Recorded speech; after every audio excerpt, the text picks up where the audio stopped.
Boris Johnson bowed to the inevitable. He resigned as British Prime Minister after a succession of scandals and the rebellion of his own cabinet. I want you to know how sad I am to be giving up the best job in the world. But as we've seen at Westminster, the herd instinct is powerful. When the herd moves, it moves. A battle for the soul of the Conservative Party is just beginning. How can Boris Johnson's successor unite the Tories, let alone the country?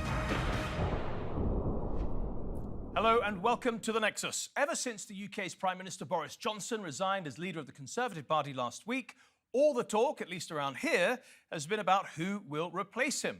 Many of his former ministers and one-time allies have entered the leadership contest, and whoever wins also becomes Britain's new Prime Minister. A bit like the X Factor or Britain's Got Talent, a popularity contest, and at least one of them has been knocked out already.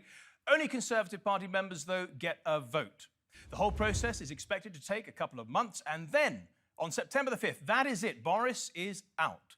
We'll look at the leadership contest in just a moment, but first a quick reminder of how Boris resigned and how he insisted that pushing him out was bad for the country and bad for his party. Hi, everybody. Good afternoon, everybody. Good afternoon. Thank you. In the court of public opinion, Boris Johnson is a passionate advocate for himself. In his resignation speech, he accepted his fate, but also accused his party of being a bit dumb. Of course, it's painful not to be able to see through so many ideas and projects myself. But as we've seen at Westminster, the herd instinct is powerful. When the herd moves, it moves. Boris also presented evidence that he'd been a great leader and could have achieved more if only he'd been given more time. First thing he mentioned, that massive election victory in 2019. Remember his campaign? It was all about delivering for ordinary people and keeping it real. And he was rewarded by the electorate. Thank you for that incredible mandate. The biggest Conservative majority since 1987. The biggest share of the vote since 1979. Then he crowed about getting Brexit done. Remember 2016? He was the face of the Vote Leave movement and persuaded the country to get out of the EU. Reclaiming the power for this country to make its own laws in Parliament. He'd also mentioned his performance during the pandemic. Having survived COVID himself in 2020, he quickly got back on the saddle to lead the country's COVID response. Delivering the fastest vaccine rollout in Europe, the fastest exit from lockdown. And not only that, he also reminded us of his decisive stance on Ukraine. Who can forget the Prime Minister risking life and limb to literally stand shoulder to shoulder with President Zelensky in Kiev?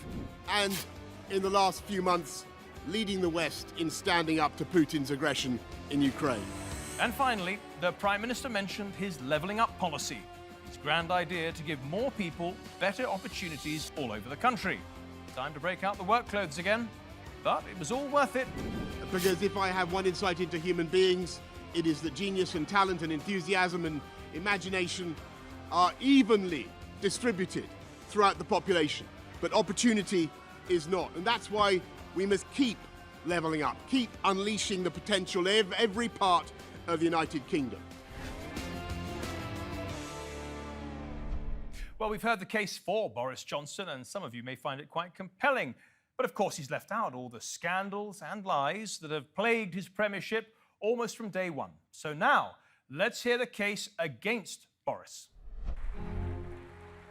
Ever since Boris became Prime Minister almost exactly 3 years ago, there has been one scandal after another. So many to choose from, so little time. So for now, we'll just get a taste of the top 5. Scandal number 1, that free trip to the Caribbean.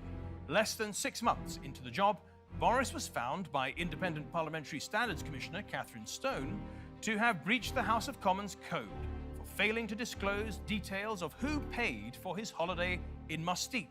If we've learnt anything from the MP's expenses scandal, is that we've got to be open, completely open and transparent about the money that anyone receives from donors or any gifts in kind. Why does he need to do that? He could have gone on holiday in this country. What's wrong with that? He could have had a break anywhere. Scandal number 2, the really expensive wallpaper. A year ago, Boris was investigated by the Electoral Commission to find out if any rules were breached in the payment for his Downing Street flats renovations. He simply wouldn't say whether a Tory party donor had initially covered the cost, which would most certainly have broken the rules. Mr. Speaker, it's been widely reported that Lord Brownlow, who just happens to have been given a peerage by the Conservative Party, was asked to donate £58,000 to help repay for the cost of this refurbishment. Can the Prime Minister, if he's so keen to answer, confirm, did Lord Brownlow make that payment for that purpose? Prime Minister. Mr. Speaker, I think I've answered this question several times now, and the answer is that I have covered the costs. I have met the requirements that I've been obliged to meet in full. Scandal number 3 then, defending a dodgy lobbyist. Last year, former Northern Ireland Secretary Owen Paterson was found to have repeatedly breached ministerial codes by, quote, egregiously breaking MP lobbying rules. The Standards Committee was all set to suspend him for 30 days, but then the government, led by Boriss, intervened and sought to review the parliamentary regulator's role. Yes, I think it was a total mistake not to see that Owen's breach of the rules, Owen, the former member for North Shropshire's breach of the rules, made any discussion about anything else impossible. Scandal number 4 then, Partygate. After months of denying he'd attended drinks parties in Downing Street that took place precisely when the whole country was in lockdown and ordered to avoid social contact, Boris Johnson was issued a fixed penalty notice by the London police, making him the first British Prime Minister to have broken the law while in office. Let me say immediately that I've paid the fine and I once again offer a full apology. And finally, scandal number 5, Pincher by name, Pincher by nature. Boris appointed Chris Pincher to various government roles as Minister and recently Deputy Chief Whip, but he was a poor choice. Pincher had resigned from government in 2017 following allegations of sexual misconduct. Downing Street initially insisted that the PM was unaware of any, quote, specific allegations at the time he promoted Pincher in February this year, only to change its story as further accusations of misconduct emerged. Prime Minister, do you accept it was a grave error to appoint Chris Pincher to your government? Yes, I think it was a mistake, and I apologise for it. I think in hindsight it was the wrong thing to do. I apologise to everybody who's been badly affected by it, and I just want to make absolutely clear that there's no place in this government for anybody who is predatory or who abuses their position of power. And that was the straw that broke the camel's back, at least in Westminster. But what about the rest of the country? What does Joe Public think? Well, a YouGov Snap poll released on the evening that 2 of his ministers, Sajid Javid and Rishi Sunak, quit, revealed that 69% of British people wanted him gone. Only 18% wanted him to stay as Prime Minister. Now, if statistics aren't your thing, how about some Vox Pops? Our producer just hit the scorching streets of London to ask passers-by how they felt about Boris leaving. So what do you think about Boris Johnson's resignation? Well, I think he was right to go because he's done nothing but lie, which just set the tone for the rest of his sordid party. I think it's well overdue. I'll be glad to see the back of him. I think he's a despicable man who is a liar. I think he should have gone a long time ago. He's demeaned the government and also us and taken us, the Joe Public, as fools. I just don't know what we're going to have at the moment. Quite like Rishi. But yeah, Boris, I kind of like him, a bit more of a comedian. Thought it was going to be good, but he's let us down by his lies, unfortunately. He should have resigned sooner. I think of the Partygate scandal that went on when people couldn't be with loved ones when they were dying, etc. And the public, like myself, my colleague, working hard and obeying the rules and then finding out that they weren't being bold. I think that's double standards. Well, they're not mincing the words, are they? They want him out. But let's take a look at the men and women who want to take his job. This is the Dirty Dozen, who we thought were going to run right at the beginning. Of course, Priti Patel, top left, she pulled out even before the formal race began. Others have quit or been voted off since then. And at the time of recording, the top 3 favourites are Rishi Sunak, Penny Mordaunt and Liz Truss. Let's hear briefly from each candidate. I want to have a grown-up conversation where I can tell you the truth. A better future is not given, it is earned. That is why I am standing to be the next leader of the Conservative Party and your Prime Minister. Thank you. We must win that election. I am your best shot at winning that election. I am the candidate that Labour fear the most. And they're right to. I'm the candidate with a clear vision for the future, who can drive change and get things done. As Prime Minister, I will lead a government committed to core Conservative principles: low taxes, a firm grip on spending, driving growth in the economy. OK, let's bring in our guest now. Andre Walker is a political commentator who's still deeply upset that Boris broke lockdown rules with Partygate. Freddie Gray is the deputy editor of The Spectator. He doesn't think much of the candidates running for Boris's place. And Jame Chapman is the former chief of staff to Brexit Secretary David Davis, also worked as the political editor at the Daily Mail. And finally, Mohammed Amin is a former Conservative Party member who's now joined the Liberal Democrats. So welcome to all four of you. Got about 15 minutes and all four of you to squeeze in. So, Jame Chapman, we'll start with you. Your old paper, the Daily Mail, there was a survey of 4,400 Tory members, and the question to them was, do you think the Tories will regret giving Boris Johnson the boot? 77% said yes, 16% maybe, and only 7% said no. Do you think that the Tories are going to regret getting rid of Boris? I don't think so. I think Boris had, if you look at his polling numbers with the general public, was viewed as someone who didn't tell the truth, who was sleazy, who couldn't be trusted, and his polling numbers were the sort that you don't recover from. I think they really do need a clean start with someone else. But looking at the candidates, Boris, whatever you thought of him, did reach other parts of the country, and that the Tories traditionally haven't been able to do. So the big question is whether these candidates have the experience and have the charisma to replicate the big majority that Boris won in 2019. Well, that's the other side of the equation, isn't it, James? It's not just good enough to get rid of someone. You have to have someone good enough to reach the entire country and win the next election. Do you think they have someone there? Well, look, I think I predicted at the start of this contest that it would come down to Rishi Sunak, who's been the Chancellor for a relatively short period of time and has most backing among MPs, it seems, and Penny Mordaunt, who's someone that your viewers probably haven't heard of, was a minister outside of the cabinet in this last period of government, but it actually does have charisma. I think her campaign launch, has been the best that we've seen so far from the candidates. She's very good in the Commons chamber, and I think that she could represent a clean start for the Tories. OK, we'll come back to the candidates in a minute. I just want to go around the panel and see if any of you regret getting rid of Boris, or the Tories getting rid of Boris. Freddie Gray? I do think eventually the Tory party will regret getting rid of Boris Johnson. That's not to say that he was a successful Prime Minister. He clearly wasn't.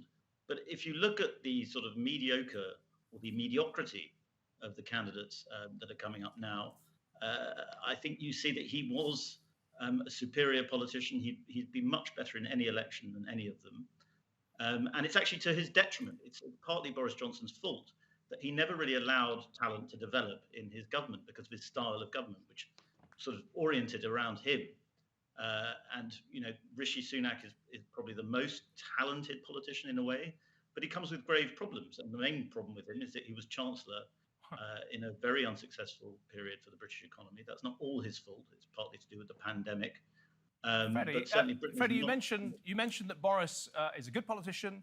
He managed to win a very strong victory in 2019. But if you look elsewhere, The Guardian, for example, they said it's not because he was popular. It was because he was facing a very poor opponent in Jeremy Corbyn and had just taken over from a really sort of dour predecessor in Theresa May. He's certainly always been lucky with his enemies, but not always that lucky, actually. In the sense that if you think about when he ran to be London mayor, he twice beat Ken Livingstone, who was quite a successful mayor in his way, in a very Labour city. But easily dislikable. Easily dislikable, but I don't think there's any denying that Boris Johnson is a phenomenal electoral campaigner. He's won every major election he's fought in. That's not the same as being a good Prime Minister, but it is very important in politics. Yeah, Andre Walker, seller's remorse, do you think, for the Tory party?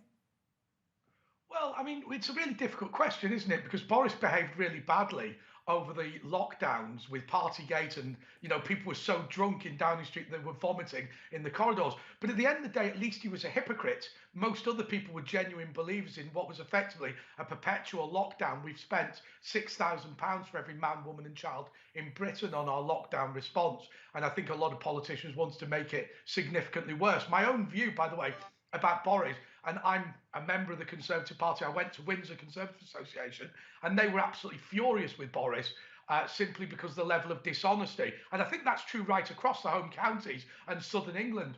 I don't believe it's necessarily true in the north of England, where I'm originally from, those areas in the Red Wall, where people were so furious about the way that people in Westminster wanted to destroy Brexit. I think in those areas, the Conservatives have a significant problem. If it wasn't for that last scandal involving Pincher, do you think he'd still be there? Yeah, I think so. But, I mean, this man was well known for his behaviour. Boris had been warned in advance. And my own experience, as I say, from going to a Conservative Party meeting, is that people in the traditional Conservative seats were just absolutely furious about this. The idea that somebody would get what is effectively a government ministerial job when they were known to have had allegations of impropriety against them in the past just was something that people weren't willing to accept. Now, when you get to that position, there's just very little you can do. Mohammed Amin, you were a Conservative member for 35 years. And when Boris Johnson took over, that's the moment that you got out. Unlike many of his ministers and other MPs, you got out very quickly. Are you happy he's gone? And are you inclined, we know you're with the Liberal Democrats now, but are you inclined to go back to the Conservative Party? I predicted that Johnson would crash and burn, but I got the timescale completely wrong because I gave him 6 months and it took 3 years for him to be totally exposed to both his colleagues in Parliament and to the British people and to have shredded his reputation.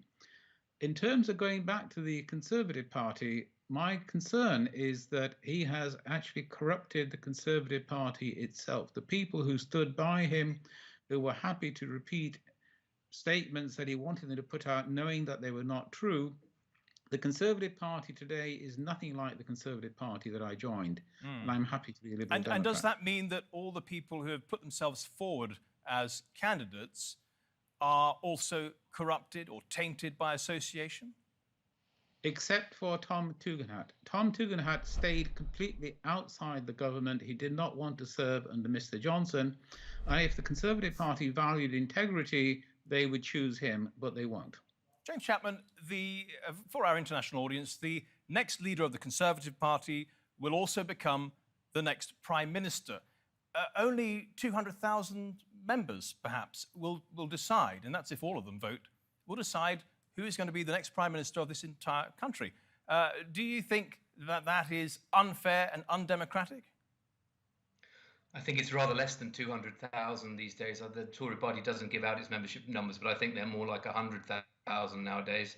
I mean, it's a funny system. The MPs used to choose this. It's a relatively recent innovation that the party membership in both of our main parties in the UK, Labour and the Conservatives, have a role in choosing their leader. And there will be some who call for a general election. Jacob Rees-Mogg, a Conservative cabinet minister, has made that argument in the past that if there's a change of prime minister, you need to have a general election. But look back at the previous examples. I mean, in history, Callaghan, Major, Theresa May, Boris Johnson himself have all become prime minister midway through a term and carried on to the next election. Yeah, Freddie Gray, do you think it's time for an election, or you're okay with the Tory party choosing the next Prime Minister? I think it's a difficult call for whoever becomes Prime Minister. I think there clearly should be an election when there's a new Prime Minister in modern politics. However, you have to set against that the fact that Boris Johnson was elected with this significant mandate not so long ago, 2019. And does the Tory party have a duty to try and fulfill that mandate without interrupting it with another election? So for me personally, I would say there should be a snap election. Do I think the Tories will do it? No, I think they'll resist it. Andre, just quickly. Sorry to jump in, Freddie, we're just running out of time. Andre, election or no election? Well, look, the reality is our election is phony, isn't it? We all pretend that we're voting for our local MP, but in reality, we're voting for a political party. So I just don't think it makes any difference. Now, if you want to make the system a little more sensible, then perhaps you could do that. But the reality is, I think that people have elected a Conservative government and they should take it to term.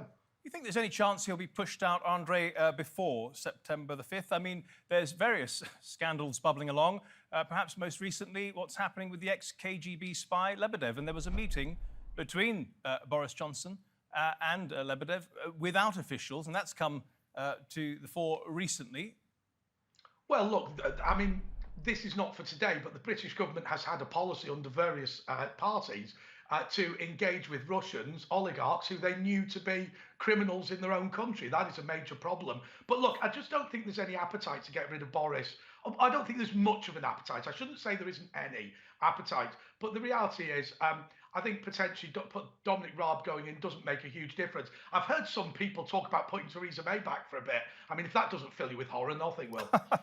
James Chapman, let's move on now and look ahead to the candidates. Some of them have already been whittled out, more over the next coming weeks. Let's just go back to who you think will win and who you think is also the strongest candidate. I think that if Penny Mordaunt gets through to the final two candidates who will then go to the runoff vote among the membership, she will win. And I think there was a poll today suggesting that she would win against any of the other candidates. I also think she'd be the candidate that would trouble Labour the most because she's relatively untainted by the record of the Boris Johnson government, and she has a degree of charisma. Rishi Sunak's the other leading candidate. He was Chancellor under Boris Johnson, but he doesn't want to promise immediate unfunded tax cuts, which all the other candidates are doing. I mean, it's fantasy economics that we're hearing from most of the others, and Rishi Sunak is quite right to insist on sound money and that tax cuts need to be explained. But that's not popular among the Tory membership. They want the red meat of tax cuts straight away. Freddie, is it the Do you mind case? if I quickly jump in there? Yep. Yeah, so the other thing is, if you watch Prime Minister's Question Time today, the leader of the Labour Party went very, very big on the tax status of Rishi Sunak. So I think he's got a significant problem with that. There's been issues about where his wife pays tax. He's an incredibly wealthy guy, and I think that is something that will weigh on Conservative voters' minds. Freddie, is it the case that Rishi Sunak is the most popular amongst MPs, but Mordaunt might be the most popular, or perhaps if he goes up against Truss, might be the most popular amongst the ordinary membership of the Tory party? I think it's almost certain he's not the most popular among the Tory membership, and it's a question of whether the MPs can somehow find a way of convincing the membership in time that he's the man to lead them. I think the membership suggests, polling of the membership suggests, there's actually a strong appetite for a woman, perhaps even a little bit of Maggie Thatcher nostalgia creeping in. I think, as your guests say, Penny Mordaunt is looking increasingly like a strong favourite. I think if Liz Truss gets into the final round, she will also beat Rishi. Well, which of those two women most reminds you of Margaret Thatcher? Not much of it for me. I think neither. I can't imagine Maggie Thatcher posing in a swimsuit. I'll just leave it there. Mohammed Amin, a bit of a horrible sort of end to the show. But in the past, you have accused the Tory party membership, that is, of harbouring some racist feelings. Perhaps they are residual, but you have mentioned it in the past. Imagine if Rishi Sunak goes up against either Mordaunt or Truss, and then the party membership votes for one of those two women instead. Despite the broad kind of sort of spectrum of candidates we've got, an Iraqi British person and an Indian British person and so on and so on, despite all of that, would that then confirm to you your worst fears that the Tory party membership is still racist? Well, first of all, this is not my guesswork. This is detailed polling by YouGov on 2 occasions in 2019 and I think the previous year in 2018. So it's not guesswork by me, it's detailed polling. And they found disturbing levels of racist attitudes amongst Conservative Party members.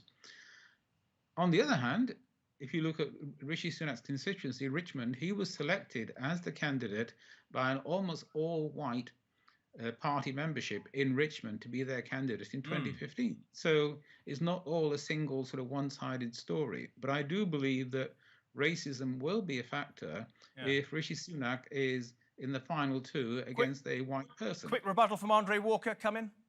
Well, unfortunately, the heydays of when any Liberal Democrat who slagged off the Conservatives got a peerage has disappeared. So Mr. Amin's missed the boat on that one. But look, I think the reality is the problem of racism in this country is the problem with the Labour Party's obsession with Israel and obsession with anti-Semitism. I think the idea that the Conservative Party has a problem with any of this stuff, when you look at the profile of the candidates and when you look at the fact that, you know, we've had a Jewish Prime Minister who's a Conservative, we've had 2 women Prime Ministers. I just think none of this stacks up in the real world.